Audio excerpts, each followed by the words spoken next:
اب ہمارے اس پروگرام کی اس اجتماع کی جو لازمی نشست ہے اس کے لیے یعنی آپ کے سوال اور ان کے جوابات کے لیے تشریف لاتے ہیں فضیلت الشیخ مولانا عبد الخالق مدنی حافظہ اللہ تعالی الرحیم الحمدللہ رب العالمین والصلاة والسلام علی سید الانبیاء والمرسلین نبینا محمد وعلی آلہ وصحبہ اجمعین ومن تبعہم بإحسان الی یوم الدین اما بعد۔ اب آپ کے سوالات کے جوابات۔ پہلا سوال یہ ہے، کیا یہ حدیث صحیح ہے اذا انتصف شعبان فلا تصوموا، کہ جب رمضان آدھا گزر جائے تو پھر روزے نہ رکھو؟ یہ حدیث صحیح ہے۔ حضرت ابو ہریرہ رضی اللہ تعالیٰ عنہ اس کے راوی ہیں، اور سنن نبی داود کے اندر شیخ البانی رحمہ اللہ نے اس کو کہا ہے کہ حدیث صحیح، یہ حدیث صحیح ہے۔ اس کا مطلب کیا ہے کہ جو آدمی شعبان میں رسول اکرم صلی اللہ علیہ وسلم اکثر روزہ رکھا کرتے تھے، تو جو آدمی شروع شعبان سے روزے رکھتا چلا آ رہا ہے، مثلاً ہر پیر کو روزہ رکھتا ہے، جمعرات کو روزہ رکھتا ہے، ایام بیز کا روزہ رکھتا ہے، یا ایک دن روزہ رکھتا ہے اور ایک دن روزہ چھوڑ دیتا ہے، تو وہ تو اپنی روٹین جاری رکھے۔ لیکن جس نے اس سے پہلے روزے نہیں رکھے اور وہ 15 شعبان سے روزہ رکھنا شروع کرے، تو یہ نہی اس کے لیے ہے کہ شعبان کی 15 تاریخ سے پہلے جو روزے رکھتا چلا آ رہا ہے روٹین میں، وہ تو آخر تک رکھ سکتا ہے۔ لیکن جس نے پہلے نہیں رکھے اور 15 سے ہی وہ شروع کرتا ہے 15 شعبان کو، تو اس کو رسول اکرم صلی اللہ علیہ وسلم نے منع فرمایا ہے، تاکہ کہیں ایسے نہ ہو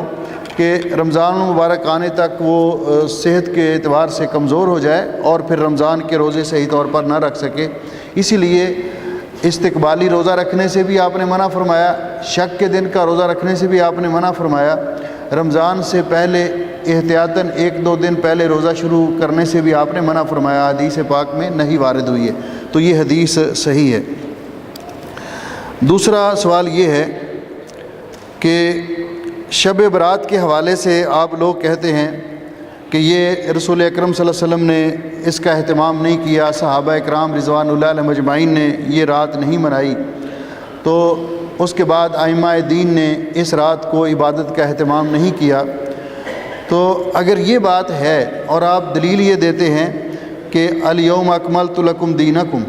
کہ دین رسول اکرم صلی اللہ علیہ وسلم پر مکمل ہو گیا، اگر یہی بات ہے تو پھر حضرت فاروق اعظم رضی اللہ تعالیٰ عنہ نے نماز کے اندر جو یہ شروع کیا تھا الصلاۃ خیر من النوم، فجر کی نماز میں، تو یہ حضرت عمر رضی اللہ تعالیٰ عنہ نے شروع کیا تھا، تو پھر آپ اس کو کیوں مانتے ہیں، اس پر کیوں عمل کرتے ہیں؟ تو محترم بھائیوں، پہلے نمبر پر تو یہ دعویٰ ہی باطل ہے کہ یہ کلمات حضرت فاروق اعظم نے شروع کیے تھے، اس لیے کہ صحیح حدیث کے اندر یہ بات موجود ہے۔ نبی کریم صلی اللہ علیہ وسلم نے جب حضرت ابو محذورہ رضی اللہ تعالیٰ عنہ کو اذان سکھائی، انہوں نے رسول اکرم صلی اللہ علیہ وسلم کی خدمت میں عرض کیا تھا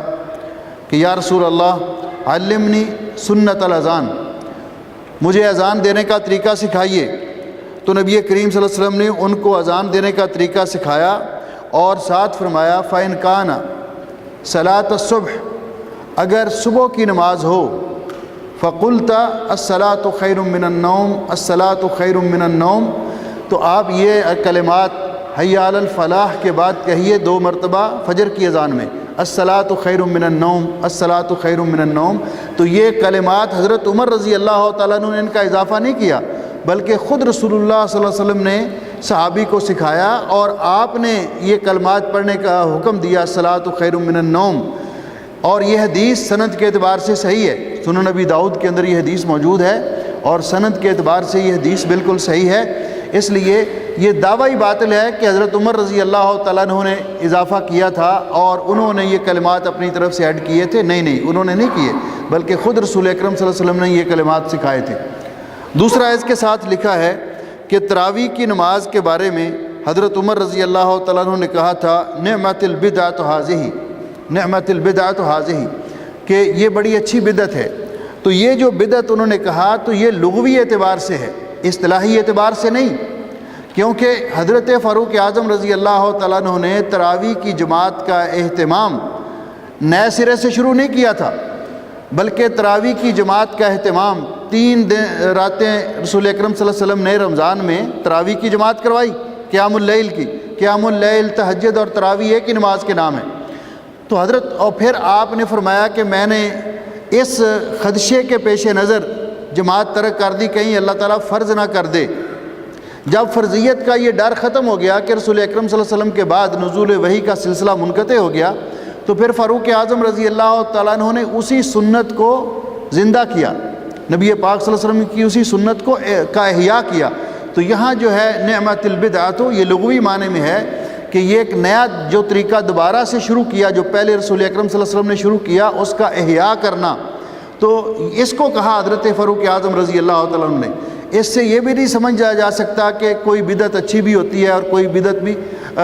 بری بھی ہوتی ہے، بدعت حسنہ ہے اور بدعت سیئہ ہے، یہ بات نہیں ہے، بلکہ رسول اکرم صلی اللہ علیہ وسلم کا فرمان واضح ہے، وَكُلُّ بِدْعَةٍ ضَلَالَةٍ، ہر بدعت گمراہی ہے۔ اور بدعت کس کو کہتے ہیں؟ طریقۃ فی الدین مخترع، دین کے اندر جو طریقہ نیا ایجاد کیا جائے شریعت کے مقابلے میں، اسے بدعت کہا جاتا ہے۔ اور رسول اکرم صلی اللہ علیہ وسلم نے اس کے بارے میں صاف فرمایا، ام المومنین عائشہ رضی اللہ تعالیٰ عنہ سے روایت ہے کہ من احدث فی امرنا ھذا ما لیس منہ فہو رد، جس نے دین کے معاملے میں اپنی طرف سے کوئی چیز نئی ایجاد کی جو دین کا حصہ نہیں تھی رسول اکرم صلی اللہ علیہ وسلم کے دور میں اور دین کی تکمیل کے وقت، فہو رد، وہ اللہ رب العزت کی بارگاہ میں مردود ہے۔ اس لیے ہر مسلمان کا یہ فرض بنتا ہے، جیسا کہ امام ابن قیم رحمۃ اللہ علیہ فرماتے ہیں، نقداً علیہ سکۃ نبویۃ، نقداً علیہ سکۃ نبویۃ، ضرب المدینۃ اشرف البلدانی، ہر کام کرنے سے پہلے دیکھنا چاہیے کہ اس عمل پر رسول اکرم صلی اللہ علیہ وسلم کی مہر ہے کہ نہیں، یہ سکہ مدینہ کی ٹکسال سے نکلا ہے یا کہیں اور سے آیا ہے، تو اللہ رب العزت وہی عمل قبول کرے گا جو نبی پاک صلی اللہ علیہ وسلم کی سنت کے مطابق ہوگا۔ اس کے بعد ایک اور سوال یہ آیا ہے کہ ایک شخص نکاح کرتا ہے اور نکاح کے بعد ابھی رخصتی نہیں ہوئی، نکاح کے بعد ابھی رخصتی نہیں ہوئی اور اس نے اس کو طلاق دے دی، تو اس عورت کیا یہ آگے شادی کرنے کے لیے اس عورت کے لیے عدت گزارنا ضروری ہے؟ تو ایسی عورت جس کا نکاح ہوا اور رخصتی نہیں ہوئی، اپنے شوہر کے پاس نہیں گئی، شوہر کے ساتھ خلوت صحیحہ نہیں ہوئی، تو ایسی عورت کو اگر طلاق ہو جاتی ہے رخصتی سے پہلے یا شوہر کے ساتھ خلوت صحیحہ سے پہلے، تو اللہ جل شانہ نے سورہ احزاب میں اس کے بارے میں فرمایا کہ اے ایمان والو، جب تم مومنہ عورتوں سے نکاح کرو اور پھر تم انہیں طلاق دے دو، من قبل ان تمسوہن، اس سے پہلے کہ تم ان کے ساتھ خلوت صحیحہ کرو، فما لکم علیہن من عدہ تعتدونہا، تو پھر اس پر کوئی عدت نہیں ہے، اس پر کوئی عدت نہیں ہے، ایسی عورت کے ذمے عدت نہیں ہے، وہ جو ہی طلاق ہوگی آگے نکاح کر سکتی ہے۔ اس سوال کا دوسرا حصہ انہوں نے لکھا ہے کہ جس شوہر نے طلاق دی ہے کیا دوبارہ پھر اس کے ساتھ نکاح کر سکتی ہے؟ ہاں، جس نے طلاق دی ہے اس کے ساتھ نکاح کر سکتی ہے، نیا نکاح، بشرط یہ کہ وہ طلاق ایسی ہو جسے طلاق رجعی کہا جاتا ہے، اس کی عدت کے بعد ہو۔ اگر اس نے مختلف مجالس میں 3 مرتبہ طلاق دے دی ہے تو پھر اس پر وہی قاعدہ لاگو ہوگا جو عام طلاق کا قاعدہ ہے۔ ایک ساتھی نے پوچھا ہے کہ تیمم کا طریقہ کیا ہے؟ تیمم کا طریقہ کیا ہے؟ تیمم کا طریقہ جو حدیث پاک میں ہے کہ دل میں نیت کرے، پھر بسم اللہ پڑھ کے پاک صاف مٹی پہ دونوں ہاتھ مارے، پھر دونوں ہاتھوں کو جھاڑ لے اور ان میں پھونک مارے، اور اس کے بعد چہرے پر ہاتھ پھیر لے، اور یہ بایاں ہاتھ دائیں ہاتھ کی پشت پر اور دایاں ہاتھ بائیں ہاتھ کی پشت پر، اور اس کے بعد وہی دعا پڑھ لے جو وضو کے بعد دعا پڑھی جاتی ہے، تو یہ تیمم کا طریقہ ہے۔ اس کے ساتھ یہ سوال بھی ہے کہ ایک شخص مریض ہے، وہ خود تیمم نہیں کر سکتا، تو کیا کوئی دوسرا شخص اس کو تیمم کروا سکتا ہے؟ جی ہاں، دوسرا شخص مریض کو تیمم کروا سکتا ہے اور اس کے ساتھ مریض نماز ادا کر سکتا ہے۔ اس حدیث کا کیا حکم ہے کہ جو شخص یہ خبر دے کہ رسول اکرم صلی اللہ علیہ وسلم نے فرمایا استغفر اللہ معاذ اللہ، نبی علیہ السلام کے حوالے سے، اور یہ سوشل میڈیا پہ بھی بڑی چل رہی ہے حدیث کہ جو شخص یہ بتائے کہ رمضان کب شروع ہو رہا ہے، یکم رمضان کب ہوگی، تو اس کو جنت کی بشارت دی رسول اکرم صلی اللہ علیہ وسلم نے۔ حاشا وکلا، یہ موضوع اور من گڑت ہے، رسول اکرم صلی اللہ علیہ وسلم نے ایسا کوئی نہیں فرمایا، اور پھر کوئی ایسا مشکل کام بھی نہیں۔ یہ تو ابھی سوچ رہا ہے جو خبر دینے والا ہے، جو کیلنڈر چھاپنے والے ہیں تقویم، انہوں نے تو دسمبر کے اندر ہی سے اس کو بتا دیا تھا کہ یکم رمضان کب ہوگا۔ تو ایسا رسول اکرم صلی اللہ علیہ وسلم کا کوئی فرمان نہیں ہے۔ جو بات ایسی ہو بغیر سند کے، اس کو آگے فارورڈ کرنا، اس کو آگے لوگوں تک پہنچانا کتنا بڑا جرم ہے۔ ایک تو اس کے بارے میں رسول اکرم صلی اللہ علیہ وسلم نے فرمایا کفا بالمرء کذبا ان یحدث بکل ما سمع، آدمی کے جھوٹا ہونے کے لیے یہی کافی ہے کہ ہر سنی سنائی بات کو بغیر تحقیق کے آگے بیان کر دے۔ دوسرا، یہ متواتر حدیث ہے کہ رسول اکرم صلی اللہ علیہ وسلم نے فرمایا من کذب علی متعمدا فلیتبوأ مقعدہ من النار، جس آدمی نے جان بوجھ کر میرے بارے میں جھوٹ بولا، اور دوسری حدیث کے الفاظ ہیں من قال علی ما لم اقل، جس نے میرے بارے میں وہ بات کہی جو میں نے ارشاد نہیں فرمائی، تو اس کو اپنا ٹھکانہ جہنم میں بنا لینا چاہیے۔ اس لیے ایسی باتیں جو پیدل چلتی ہیں، جن کا حدیث کی کسی مستند کتاب کے اندر کوئی ذکر نہیں ہے، رسول اکرم صلی اللہ علیہ وسلم نے فرمایا نہیں ہے، تو ایسی باتوں کو آگے شیئر کرنا اور فارورڈ کرنا یہ جائز نہیں ہے۔ شریعت کے اندر اس کی سختی سے منع اس کو کیا گیا ہے۔ ایسا شخص جھوٹ پھیلانے والوں کے زمرے میں آتا ہے، جس کی اتنی سخت سزا ہے کہ نبی علیہ السلام نے عالم برزخ میں جن لوگوں کو سزا ہوتے دیکھی، تو ان میں سے اس شخص کو بھی دیکھا کہ جس کی باچھیں چیری جا رہی تھیں اور ان سے خون بہہ رہا تھا، اور دائیں طرف سے اس کو گدی تک کاٹ دیتے اور پھر بائیں طرف سے کاٹنے لگتے تو دائیں طرف سلامت ہو جاتی۔ تو آپ نے پوچھا اس کو کیوں سزا دی جا رہی ہے؟ تو آپ نے فرمایا کہ یہ جھوٹ بولا کرتا تھا، حتیٰ کہ اس کے جھوٹ یبلغ الآفاق، پوری دنیا میں پھیل جاتے تھے۔ تو اس لیے اس سے گریز کرنا چاہیے۔ کیا عقیقہ 7 دن سے پہلے کرنا ٹھیک ہے یا نہیں؟ محترم بھائیو، خیر الہدی ہدی محمد صلی اللہ علیہ وسلم، سب سے بہتر طریقہ اور سنت وہ ہے جو رسول اکرم صلی اللہ علیہ وسلم کی طریقہ اور سنت ہے۔ اور نبی علیہ السلام نے فرمایا کہ 7ویں دن عقیقہ کرو، 7ویں دن عقیقہ کرو۔ تو جب آپ نے فرمایا تو اسی پر رہنا چاہیے، پہلے ہو جائے گا نہیں ہوگا۔ پہلے اگر بکرا ذبح کریں گے تو بکرا کیا ذبح ہونے سے انکار کر دے گا، لیکن رسول اکرم صلی اللہ علیہ وسلم کی سنت کے مطابق نہیں ہوگا۔ اس لیے ہماری مجبوریاں، ہماری لاچاریاں اپنی جگہ پہ، لیکن سنت کا پر عمل مقدم ہے، تو 7ویں دن ہی عقیقہ کرنا چاہیے۔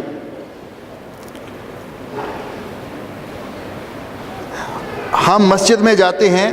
تو تحیۃ المسجد ادا کرنے ہوتے ہیں اور سنت نماز بھی ادا کرنی ہوتی ہے، تو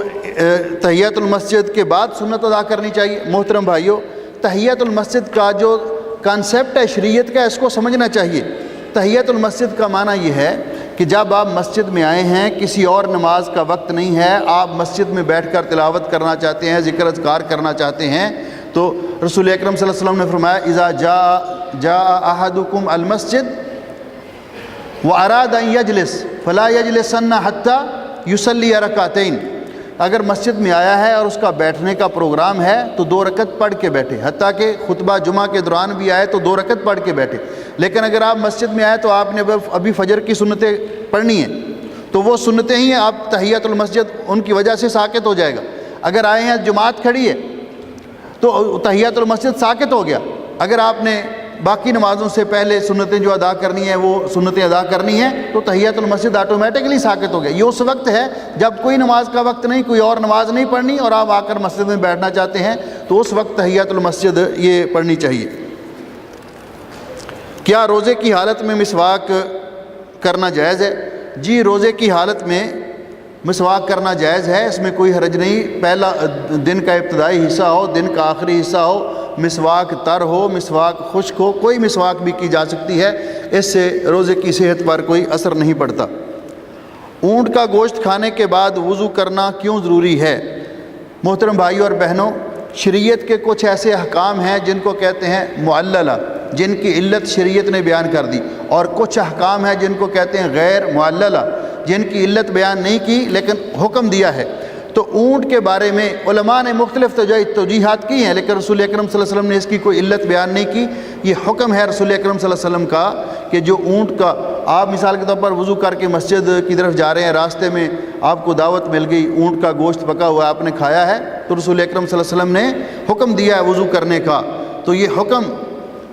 رسول اکرم صلی اللہ علیہ وسلم کا آرڈر ہے، ہماری سمجھ میں اس کی حکمت آئے یا نہ آئے، نبی علیہ السلام نے فرمایا کہ جو اونٹ کا گوشت کھائے اس کو وضو کرنا چاہیے، جو بکرے گائے وغیرہ کا گوشت کھاتا ہے اس کے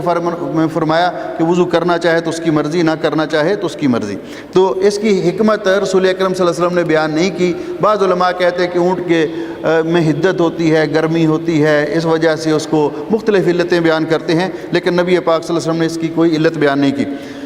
کمرشل دکانوں یا پلاٹوں پر زکوٰۃ کا کیا طریقہ ہے؟ کمرشل دکانیں محترم بھائیوں دو قسم کی ہیں۔ ایک قسم کی دکانیں تو وہ ہیں کہ جو آپ نے بنا کر رینٹ پہ دی ہوئی ہیں، رینٹ پہ دی ہوئی ہیں، تو جو چیز بھی آپ نے رینٹ پہ دی ہوئی ہے، مکان ہے، دکان ہے، تو اس کی اصل قیمت پر زکوٰۃ نہیں، بلکہ اس سے جو رینٹ ملتا ہے وہ آپ کے پاس جو باقی اماؤنٹ ہے اس کے ساتھ وہ ایڈ کر دیا جائے گا، اور سال گزرنے کے بعد اس پر زکوٰۃ ہوگی۔ اگر وہ دکانیں بنائی ہیں بیچنے کے لیے